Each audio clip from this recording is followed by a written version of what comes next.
Series of talks on the 10 perfections, and today I'm going to talk about the last 3 perfections and do a quick overview of the 4 perfections before the last 3 perfections, because I spoke at another center about the 4 perfections and I don't want to leave you out.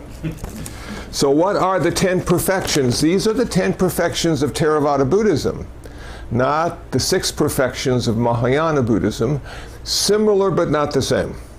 The 10 perfections are perfection of giving, perfection of morality, perfection of renunciation, the perfection of discerning wisdom, the perfection of energy, the perfection of patience, the perfection of truthfulness, the perfection of determination, the perfection of loving kindness, the perfection of equanimity. So, a little bit about the perfection of wisdom. What is wisdom in Buddhism? And more importantly, what is wisdom in Theravada Buddhism? Wisdom in this case means seeing the true nature of the phenomenal world, the inherent emptiness and impermanence of all things. Wisdom entails a deep insight into the 4 noble truths and karma. Now, emptiness and impermanence, which would be anicca and anatta, are often misunderstood because things do exist. Things seem to be permanent. We are deluded and we are ignorant in the way we view the world. The thing about impermanence is sometimes it happens really quickly and we don't notice it. And sometimes it happens really slowly and we don't notice it. But the aging process that we're all going through is a good indicator about how ignorant and delusional we are about our own impermanence. So if you haven't seen somebody in 10 years and then they spot you in a crowd, they may be surprised at what you look like. And on the other hand, you just think you look the same and always have, because every time you've looked in the mirror, the same face looks back at you. It's slow and gradual until you have that first accident on the 405. Then it's rather rapid, this impermanence and change, and often costs a whole lot of money to put you back almost how you used to be. So we have the opportunity of really getting into some deep insights about Buddhist wisdom, because everything is always changing and nothing exists the way we think it does. So this emptiness, this anatta, this not self, this not soul, this not ego, is probably one of the most difficult things to understand, because we think we exist. And actually, the process of I, me, and mine exists, but not the event. None of us are ever an event. We're always constantly changing, and we are conditional. We don't exist separately. We don't exist uniquely. We are a combination of factors, ever changing. And if enough factors fall away, we no longer exist. So if you stop breathing for 4 or 5 minutes, you're dead. If you stop drinking water for 7 to 10 days, you're dead. If you stop eating food for 30 or 40 days, in my case maybe 50, you're dead. So these are conditions we don't even think about. We just assume they will always occur, because they always have, until that one day they don't. Now, getting deeply involved in the 4 Noble Truths is a fascinating way to investigate Buddhism, because this came out of the first talk of the Buddha. He said, I have discovered 4 universal truths. Number 1, life is ultimately unsatisfactory. Number 2, it's unsatisfactory because we have desire, craving, attachment, and aversion. Number 3, there is an answer. So he wasn't pessimistic, he wasn't negative, he was really just setting up the talk, explaining first of all why you're suffering. And you know, to be honest with you, when I first came to Buddhism in 1979, I had a good life. I wasn't suffering at all. And I kept listening to the Dhamma talks. I kept sitting in meditation. I started to understand I was suffering. Then they came out and said, hey, there's something we can do about it. Let me tell you. And what we can do about our suffering and achieve nirvana, the end of suffering, is the Noble Eightfold Path.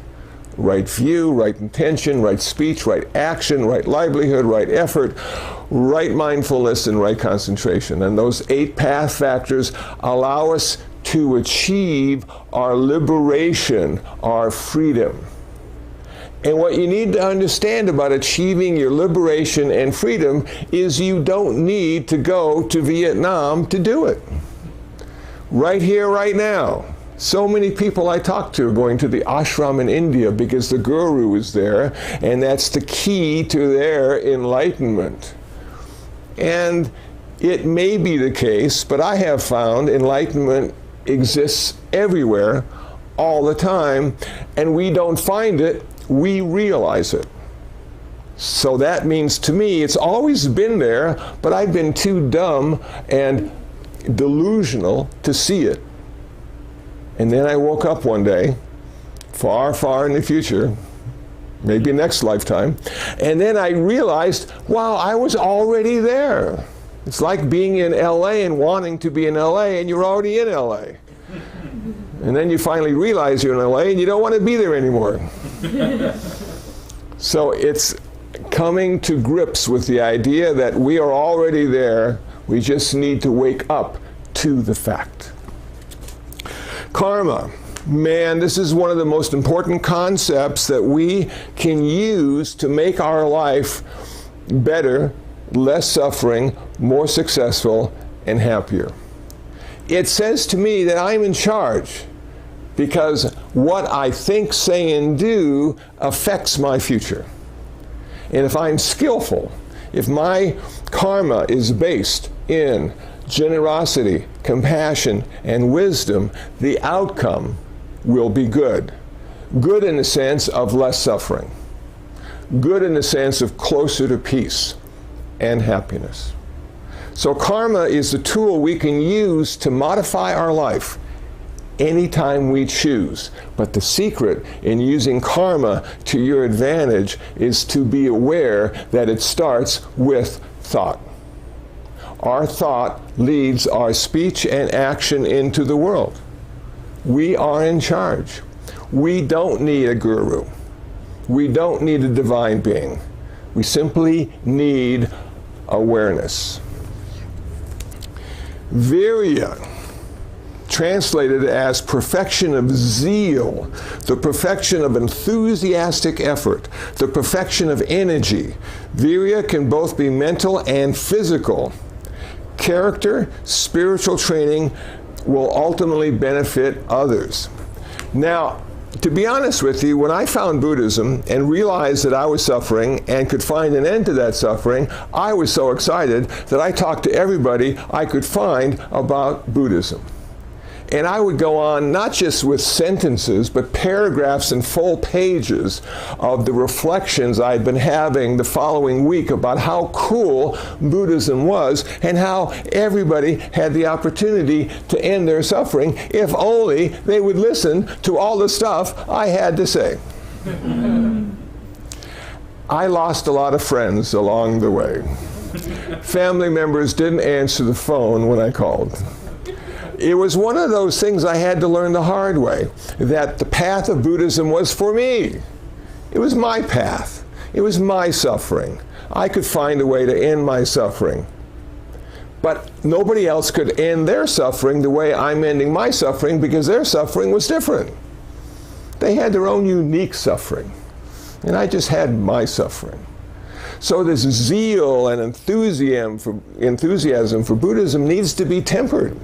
We need to understand that not everybody is going to want or needs to hear what we have come to understand. And all along the path, our understanding is limited by how we've lived our life, the books we've read, the schools we've gone to, the experiences that we've had.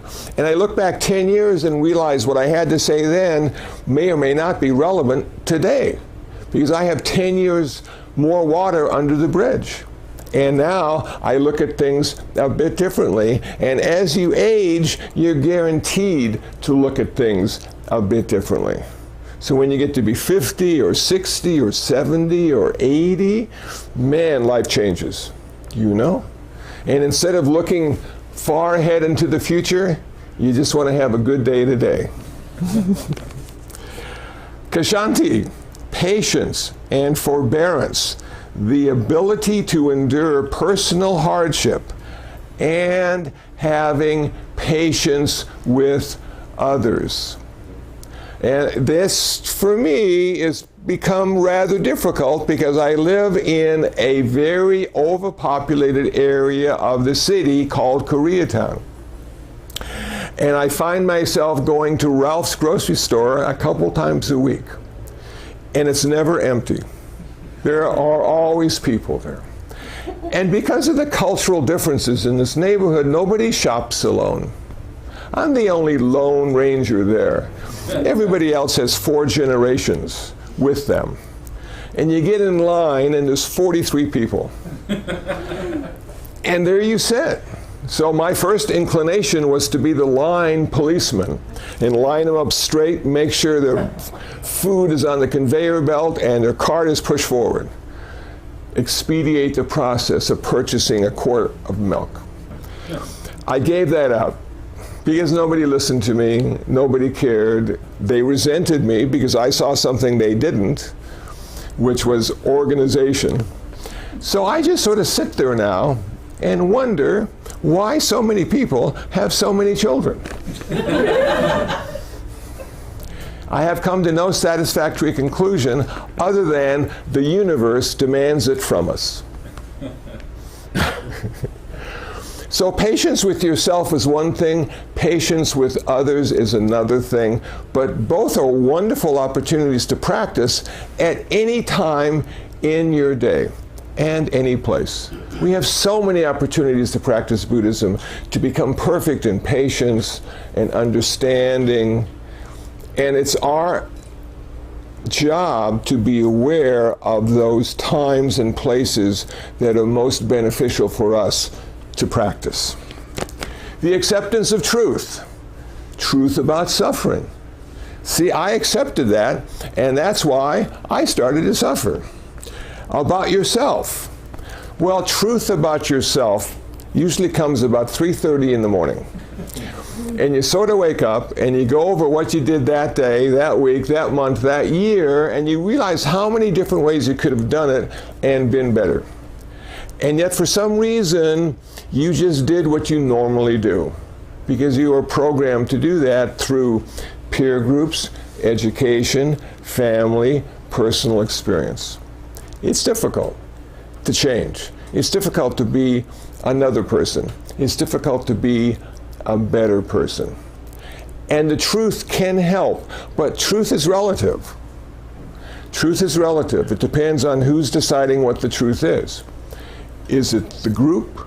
Is it the majority? Is it the minority? How many different ways are we told what the truth is? And all you have to do is watch the evening news and find out what they think the truth is.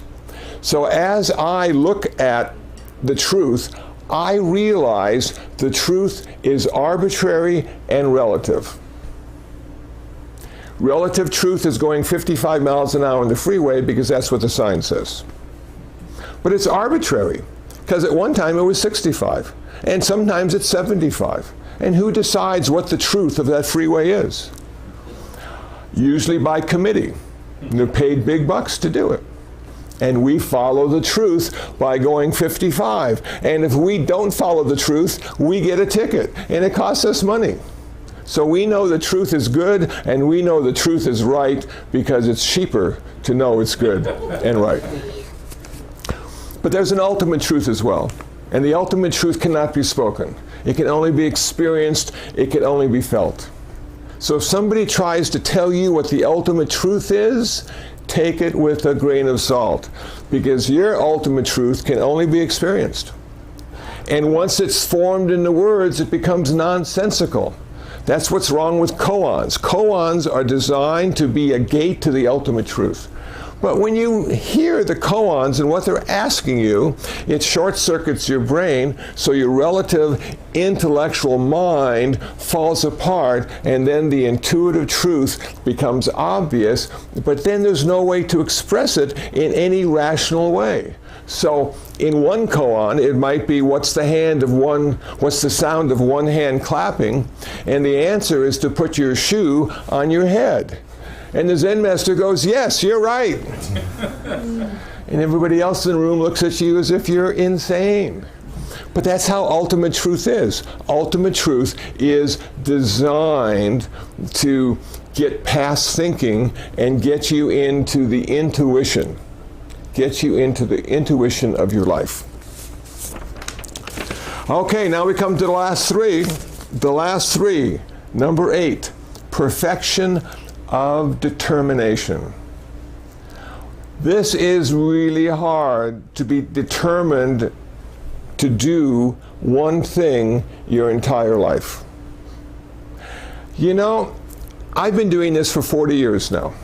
And in 40 years, I sometimes feel I'm getting close. In 40 years, I sometimes feel as if I'm so far away, what's the point?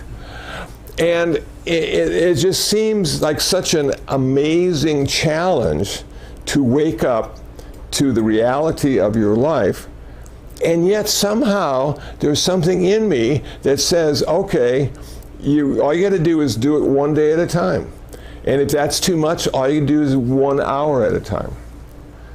And you think about the Four Noble Truths, you think about the Eightfold Path, you think about karma, you think about all the meditation you've done, all the talks you've heard, and realize that it's part of it, but that's just getting you ready.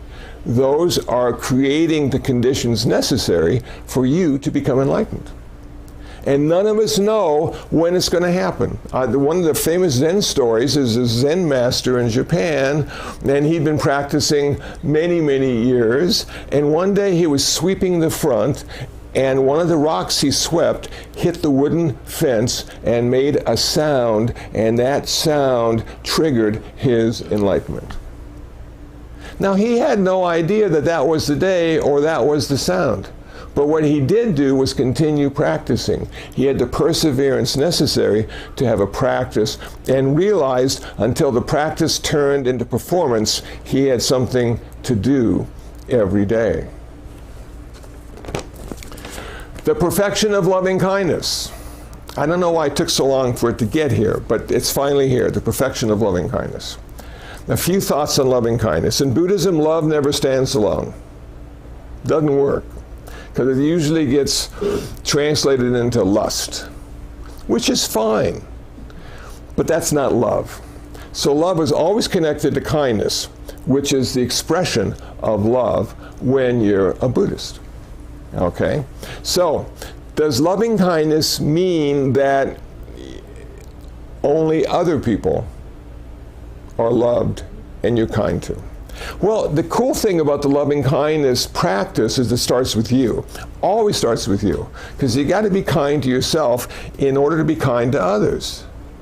And you sort of have to like yourself. I'm not going to use the word love, but you got to like yourself enough to like others.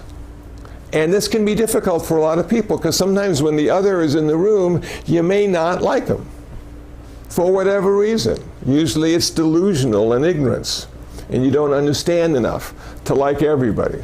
So you pick your group, you pick your tribe, and you like them the most, and then you like others almost, and then sometimes you sort of have indifference, and then sometimes you have this sort of feeling of, yeah, I don't know, maybe it'd be better if they weren't here. You know? So we have different levels of kindness and liking. And the idea with the loving kindness meditation is to start with yourself and go out into the universe. So may I be happy, peaceful, and free from suffering. May my parents, partners, pets be happy, peaceful, and free from suffering. May my relatives and my friends be happy, peaceful, and free from suffering. May all the people I don't like and all the people I don't know be happy, peaceful, and free from suffering. May all the people that have a mind or not, may all the beings with existence or not, with all the beings with sensation or not, with feelings or not, may they too be happy, peaceful, and free from suffering. So we try to cover everything, everybody, for as far as we can go into the cosmos. And then you come back to yourself, and you extend it out, and you come back to yourself, and you extend it out. It really does change the way you interact with other people if you start with that. If you start with loving kindness, you will look at people not as strangers, but as familiar. And I don't know if you've ever had that experience. I often do when I speak to large groups of people. There might be 500 or 600 people, and I look out, and they all sort of look familiar. And that's really a good feeling when you're doing public speaking, because usually everybody's a stranger, and they're all sort of against you, you know? But they're not. That's just the way you perceive them, because you haven't connected to their heart yet. I learned long, long ago, you don't speak to people's intellect, because it's all over the map. Some people are really smart, some people are really dumb, some people are in the middle. You speak to their hearts. That's this place where everybody comes together. That's when they hear you the best. And loving kindness allows us to open the door to the hearts of others.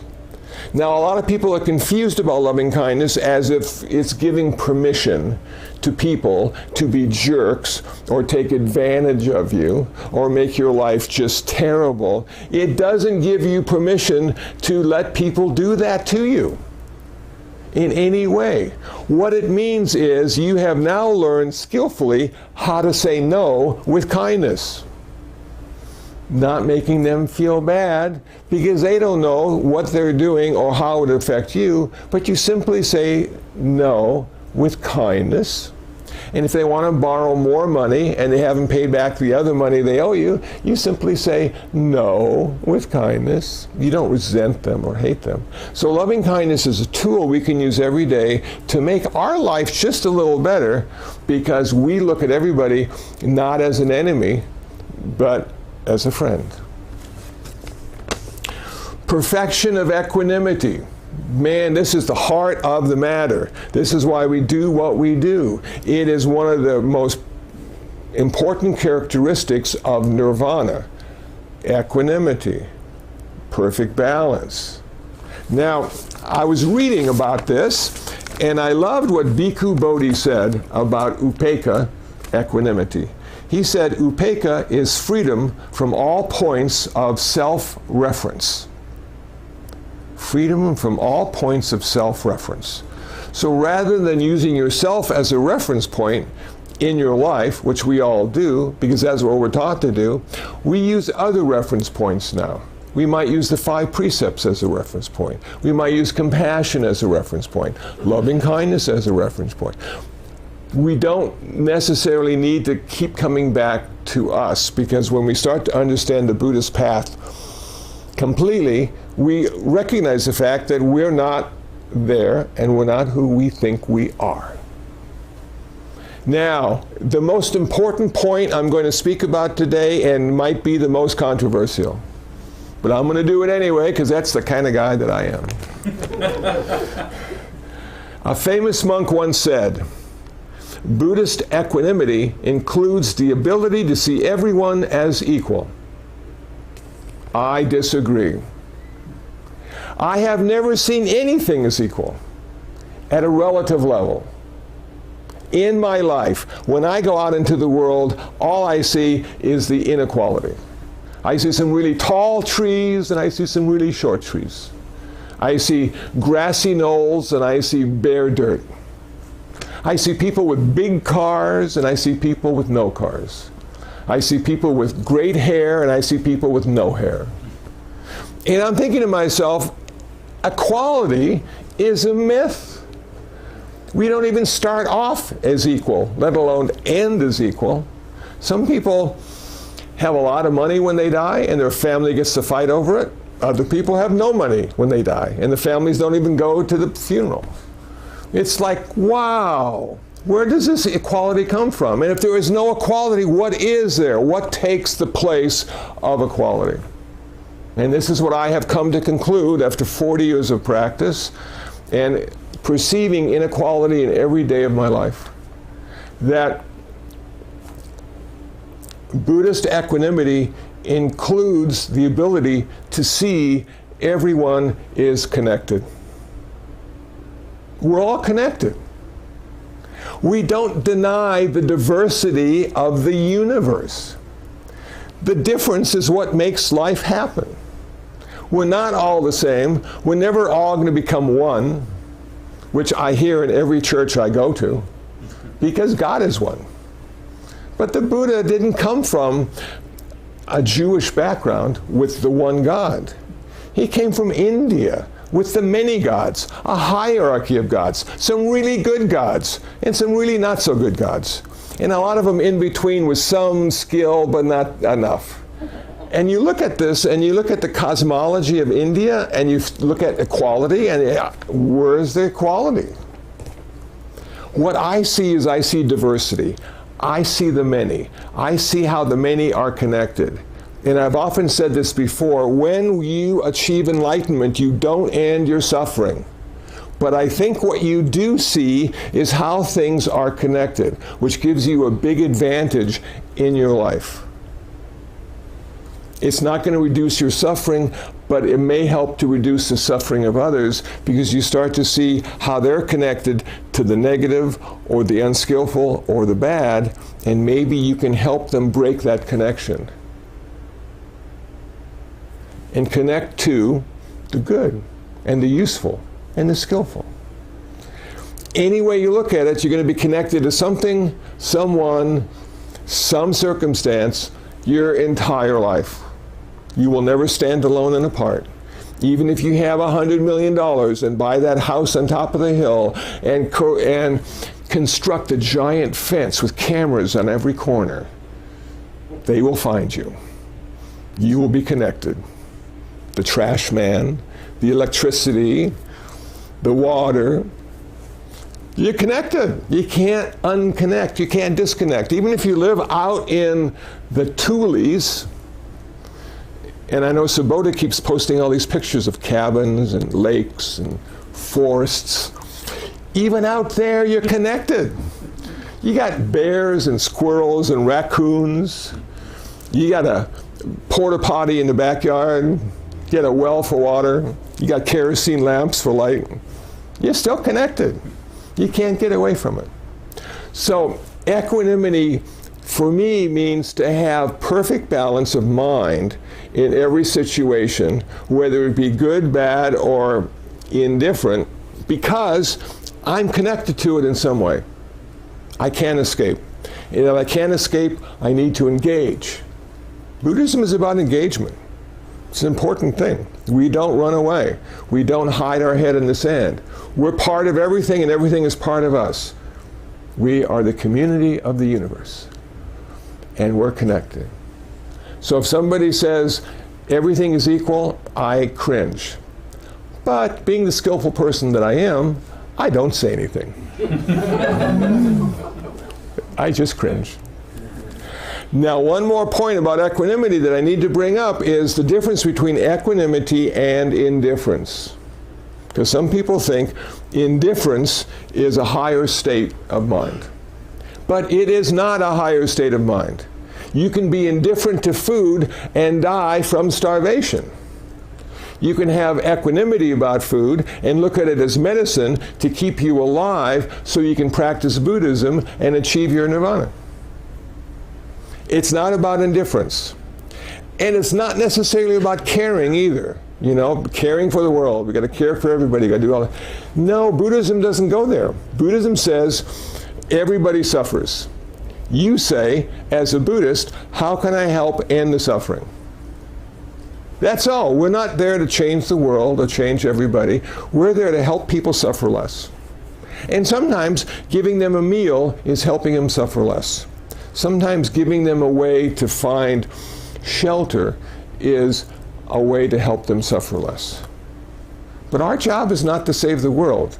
You know, Buddhism says the world's always going to be unsatisfactory. It's never going to be fair. There's a lot of inequality in the world. People die for no good reason at all. People stay alive for no good reason at all. It just keeps going on. And all these political regimes, they come and they go, and everybody's happy when it's this way and unhappy when it's that way. But everything changes. Nothing is permanent. Nothing really exists in the way we think it does. So let go and enjoy the ride. But along this ride, we see we are suffering as well as everybody else, and the equanimity necessary to go into situations where everybody is suffering and not have it affect you, and yet you can be useful and you can be skillful in the end of their suffering. There's a Buddhist organization called Suchi. Isn't that right, Reverend Shanti? Suchi? Yes. And this is a Buddhist organization, and their job is to help. Their job is to end suffering. And when they had that big hurricane in New Orleans, and everything was flooded, and there was no food, and there was no water, and our government was saying, well, what are we going to do? They were there. They're in Taiwan. They were one of the first groups, organizations there. Why? Because people were suffering. Because people were suffering. So as a Buddhist, the equanimity we acquire through our practice of Buddhism allows us to go in a variety of situations and not absorb the suffering of others, but to help end the suffering of others. I think that's all I need to say today.